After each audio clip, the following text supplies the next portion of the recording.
Terima kasih untuk teman-teman wartawan udah hadir hari ini. Kita tadi barusan membagi pengalaman Olive bersama dengan teman-teman pejuang dua garis, bersama dengan Dr. Ari dan Morula, serta kita juga kepengen menyampaikan banyak poin-poin informasi yang dibutuhkan, karena memang sekarang ini banyak sekali isu tentang infertilasi ya, infertilitas ya. Jadi sulitnya juga untuk punya keturunan. Semoga kisah saya sama Olive juga bisa membantu, memberikan semangat dan juga harapan untuk tidak menyerah. Dan terima kasih ya, sampai ketemu lagi. Belum. Silakan teman-teman. Ci Olive, mungkin sekarang udah berapa bulan dan bagaimana ini proses panjangnya sampai hingga sekarang? Kalau prosesnya panjang banget, jadi nontonnya di podcast. Soalnya kalau ceritain sih bisa 2 jam. Intinya aku keguguran 3 kali, terus ini kehamilan aku yang keempat, dan aku hamil dengan bayi tabung bersama dokterku, Dr. Ali Polim. Aku bayi tabung di Morula IVF Jakarta. Gitu. Sekarang udah berapa bulan? Sekarang udah mendekati 9 bulan. 9 bulan lah. HPL akhir bulan. Akhir bulan ini berarti ya? Iya.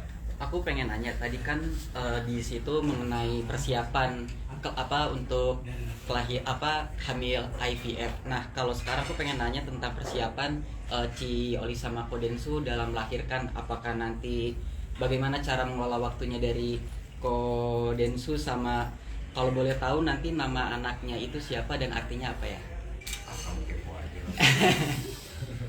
Kalau persiapan waktu kita sih belum bahas terlalu banyak, cuma kita udah prepare untuk lahiran.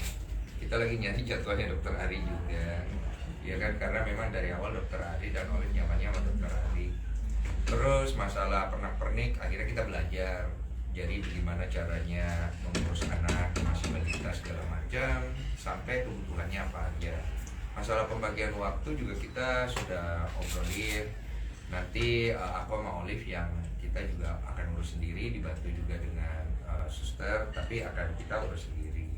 Jadi kita nggak lupa sama orang lain, dan kita nggak punya ruangan tersendiri untuk babynya, dan nanti tidurnya sama kita karena kita yang urus sendiri. Untuk kesiapan jadi ibunya Bisa belajar menyusui saya. kemarin kesiapan jadi ibunya gimana? Soalnya Kesiapan. dan Kodensu juga Saya kemarin jadi ibu. Sempat jadi ibu juga Kodensu. Iya. Dan gimana mungkin ceritanya? Ya kalau kesiapan ya harus siap ya gitu. Jadi ya itu mungkin kita ngedatengin bidan buat belajar baby class, itu juga salah satu proses kita mempersiapkan diri. Ternyata banyak pernik-perniknya, Iya. saya aja juga baru tahu gitu. Tapi syukurnya tadinya nggak mau divideoin karena memang itu khusus buat belajar. Terus kita pikir-pikir kayaknya banyak juga yang perlu informasi ini Iya. gitu yang kita bisa share. Dan ternyata memang akhirnya jadi edukasi gratis aja gitu. Kita yang bayar kan. Dokter Ari mungkin boleh ceritakan nggak sih singkatnya kasus yang dialami Ci Olive, karena kan sempat beberapa kali gagal sampai akhirnya sekarang alhamdulillah sudah 9 bulan, dan mungkin nanti akan melahirkannya, karena tadi Ci Olive bilang maunya sama Dokter Ari, akan metode apa dan bagaimana? Ya, jadi kalau melihat perjalanannya kan sudah pada melihat kan podcastnya begitu panjang ya, mulai dari keguguran pertama, kedua alami ya, kemudian proses bayi tabung juga, keguguran juga lagi, jadi sampai program bayi tabung sampai 4 kali ya kan, dan ini hamil keempat gitu. Jadi memang ada faktor kelainan genetik pada bayinya yang membuat tidak bisa bertahan, sehingga terpaksa dia harus lahir dan gugur, kemudian baru yang inilah yang bisa berhasil setelah IVF yang keempat. Nah, dalam perjalanan ini ya mohon doanya aja semoga sampai dengan akhir ya semuanya lancar dan baik. Ya, babynya ini aneh juga, dia masih muter-muter gitu. Kemarin minggu lalu sungsang, atau kepala, jadi Itu normal ya? normal aja. Tapi ya memang kadang-kadang kepala itu udah harus dibawa sebenarnya. Kemarin dibawa, tapi sebelumnya sungsang. Nah itu sebenarnya babynya tuh belum masuk benar-benar ke pintu panggul. Jadi kalau dia benar-benar belum masuk ya mungkin kita nggak bisa normal gitu. Berarti mungkin boleh diupdate sekalian Dok, kondisi kesehatan Ci Olive sendiri sekarang sedang di posisi seperti apa ya? Kondisinya sih sehat dah tuh, kuat, saya sudah kuat tapi ya ternyata dia saya sehat, saya kuat gitu, ya kan? Jadi ini sudah masuk minggu ke berapa? 37 ya, mau minggu 37, berarti ya kita udah harus siaga nih, harus siaga ya kan? Karena ya siapa tahu tiba-tiba tiba-tiba mules, kontraksi, ada sesuatu yang harus kita segera lahirkan. Jadi saat ini baik, babynya juga baik. Terakhir kita USG 2,829 kalau nggak salah. Udah 2,8, 2,9. Berarti akan metode apa ya dok nanti? Ya kalau babynya memang nggak mau masuk ke pintu panggul masih goyang-goyang ya kita nggak bisa normal berarti. Waktunya ya nanti kita lihat karena kan sampai akhir bulan ini kita masih ada waktu. Kalau Ciolif sendiri maunya apa Ciolif? Besar atau normal? Sama aja kan? Iya sama aja. Ya udah sama aja lah. Mau sehat mau normal yang penting sehat. Kalau aku mungkin lebih ke ya yang penting sehat aja sih. Apapun itu kan pasti nanti ada dokter yang dampingin. Oh ya ke Ciolif Masih untuk nggak percaya nggak sih Ciolif? Hah? Masih ngerasa nggak percaya nggak sih dari posisi ini sekarang? Percaya dong kan udah goyang-goyang. Gak lah, masih nggak nyangka juga kayak setelah beberapa kali gagal terus berhasil, tapi ya kayak dengan makin aktif babynya makin ini oh iya ini berarti sehat. Kalau khawatir masih ada tapi ya jalanin aja. Mungkin rasanya sekarang seperti apa Ciolif karena udah 9 bulan kan, apalagi dikit lagi mau lahiran. Biasanya kadang mau lahiran ibu jadi lebih stres, takut melahirkan atau bagaimana kalau Ciolif? Kalau deg-degan mah pasti ya, rasanya lebih susah tidur terus deg-degan, tapi jalaninnya ya happy aja sih so far. Aku nggak mau bawa ke stres karena kan takut juga ya kalau stres ya, jadi ya mau santai aja, rasanya itu aja sih ya. Tapi masih ada trauma-trauma gitu nggak sih Ci? Tanya-tanya. Ada trauma gitu masih ada ketakutan dari yang kemarin? Enggak, Sekarang udah enggak. kalau trauma kan nggak nyoba lagi. Tapi aku kan nyoba terus, jadi kalau dibilang trauma mah nggak sampai ke titik aku trauma sih enggak sih. Atau mungkin Kodensu yang agak lebih deg-degan jelang Ya melahirkan? mungkin ya. Gimana apa yang dia Baby blues atau gimana? Deg-degan. Ya saya baby blues kayaknya.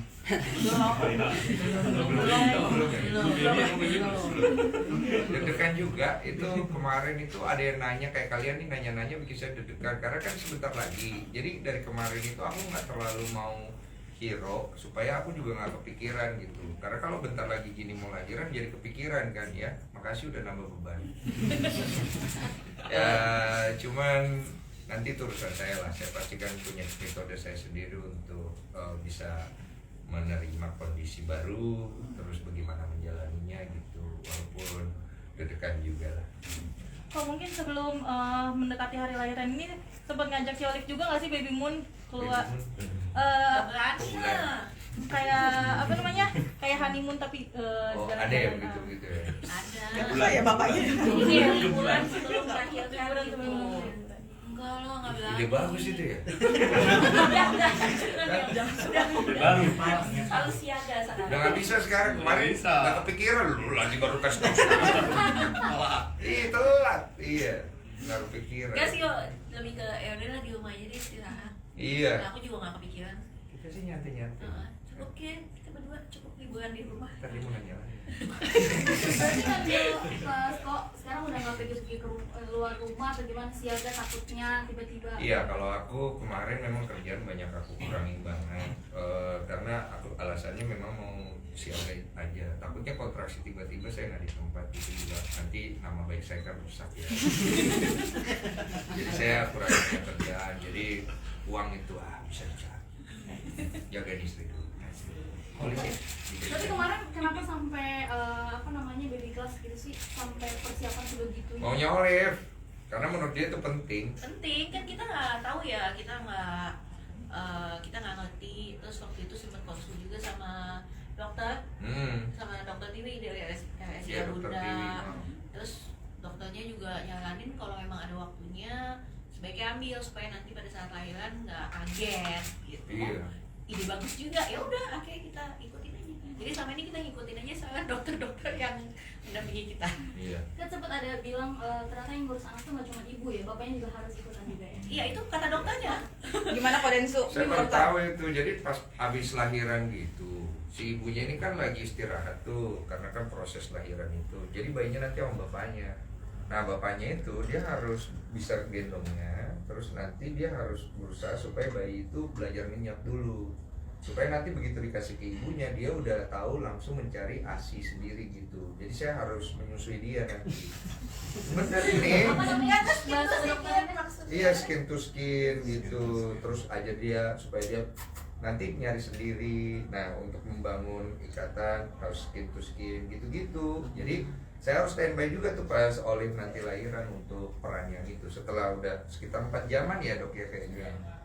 4 jaman baru nanti dikasih ke ibunya, udahlah saya lahan lagi. Jadi untuk kerjasama ya antara Kerjasama, iya. dari istri sendiri. Makanya saya suka kasihan sama wanita-wanita di luar sana yang pas dia proses lahiran gak ada suaminya, apalagi punya masalah rumah tangga. Ya saya sangat bersimpati jadinya, karena dari sini saya belajar, oh ternyata istri ngejalanin sendiri bebannya luar biasa, apalagi nggak ada didampingin tambah luar biasa. Salut saya sama wanita-wanita yang melewati hal ini. Udah, terima kasih ya. Dokter mungkin terakhir ada wejangan nggak sih, karena kan ini udah ada detik mau lahiran, atau mungkin ada larangan tertentu nggak sih untuk Ciolif dan Kodensu?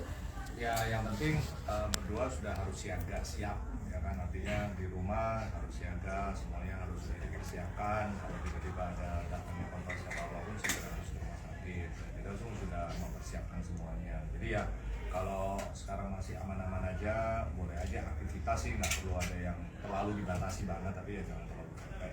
Kita masih boleh jalan. Seperti hari ini kan dari pagi, dari siang tadi.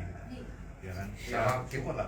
kita mengurangi ini juga publikasi. Jadi minta maaf dulu sebelumnya karena kita juga tidak mau terlalu mempublikasi masalah kelahiran segala macam. Jadi pada saat proses mungkin lahiran kita juga akan menolak publikasi gitu. Karena kita pengen jalaninya lebih lebih personal aja. Bahkan keluarga juga kita nggak terlalu terima gitu untuk datang pada saat rame banget cuy. Gue pernah nonton tuh vlog apa lah itu rame banget itu. Kita nggak bisa gitu. Jadi mohon maaf untuk teman-teman, kita tidak terlalu publikasikan ya. Nanti kalau ada cuannya baru kita publikasikan. Ya kita pengen me time dulu.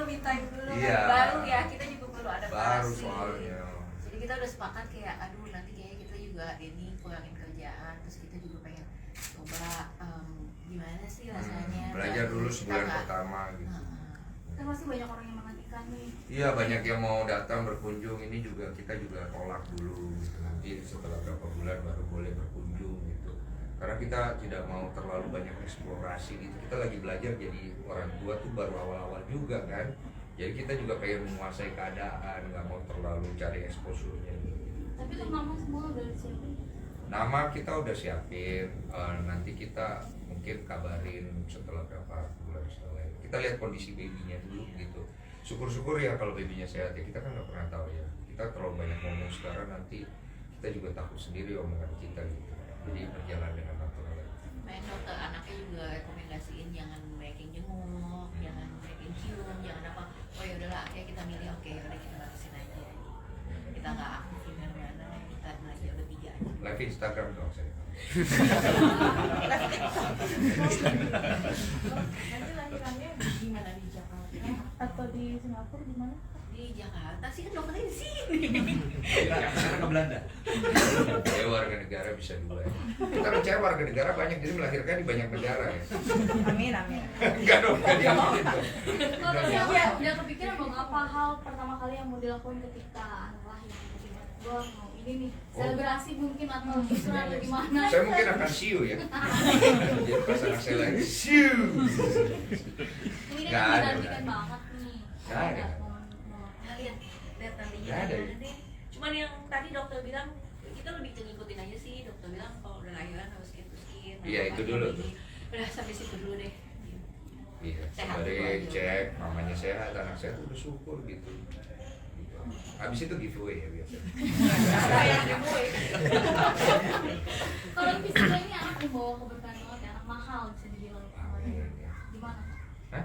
Di mana mungkin nih anak udah banyak yang masuk brand-brand, belum lahir aja udah. Ya ada, kita tolak-tolak.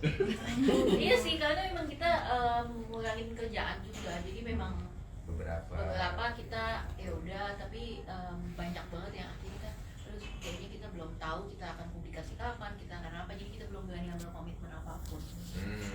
Kita nggak mau terlalu memanfaatkan keadaan juga sih.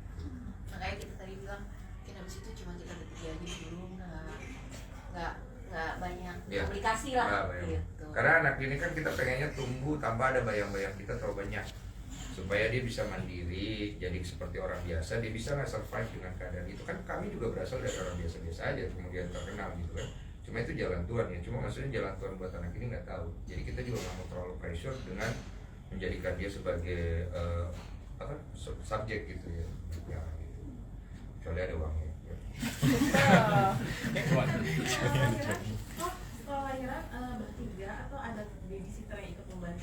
Kita udah kemarin udah coba seleksi sih, cuma gimana pun kita ibu bapaknya pengen lebih involved. Mungkin kalau ada babysitter atau mbak atau pembantu atau bidan atau apapun itu, home care gitu kan dari keluarga, itu pasti lebih ke support lah ke kita. Tapi yang utama ya pasti aku sama Denny. Iya. Taruh yang bersih-bersih, kita minta bantuan juga pasti. Cuma kita turun tangan sendiri. Ya, sebisa mungkin ya kita dulu lah sebagai orang tua. Supaya nanti kalau dia gede kurang ajar kan. Saya yang bersihkan ibu kamu. Saya ganti pupuk kamu ya. Berarti udah bisa ganti popok ya, Kode? Udah. Gimana nih Kodensu kemarin pada saat mencoba mengganti popok dari Boneka. Kaki boneka itu patah terakhir kondisinya ya. Sampai sekarang belum utuh lagi. Jadi itu pengalaman yang luar biasa. Itu berarti saya harus tahu kalau bayi itu masih sensitif sekali ya, nggak bisa seperti cara saya di vlog yang saya bikin itu. Itu membuat saya jadinya oh ya saya harus hati-hati nih karena Ricky. Bagian yang paling sulit buat Densu tuh apa saat belajar? Ini paling sulit itu megangnya sama ngebedongnya, sama bagian pada saat membersihkan area-area Kalau ini. pup tuh. Ya pup itu area-area situ. Pusatnya yang mana? Karena anak cewek kan, saya harus bersihkannya gimana, beda sama anak cowok bersihkannya, sama bagaimana pakein baju supaya dia nyaman, terus cara megangnya itu sulit tuh, harus hati-hati. Itu aja. Ada kayak istilah bedong juga nggak sih kayak zaman dulu? Ada bedong. Main aja. Cuma kemarin kita udah bahas sih bedong itu kan banyak stigma ya bahwa kalau nggak dibedong nanti kakinya begini begitu, nggak juga katanya. Itu tergantung genetika juga sama memang kebiasaan.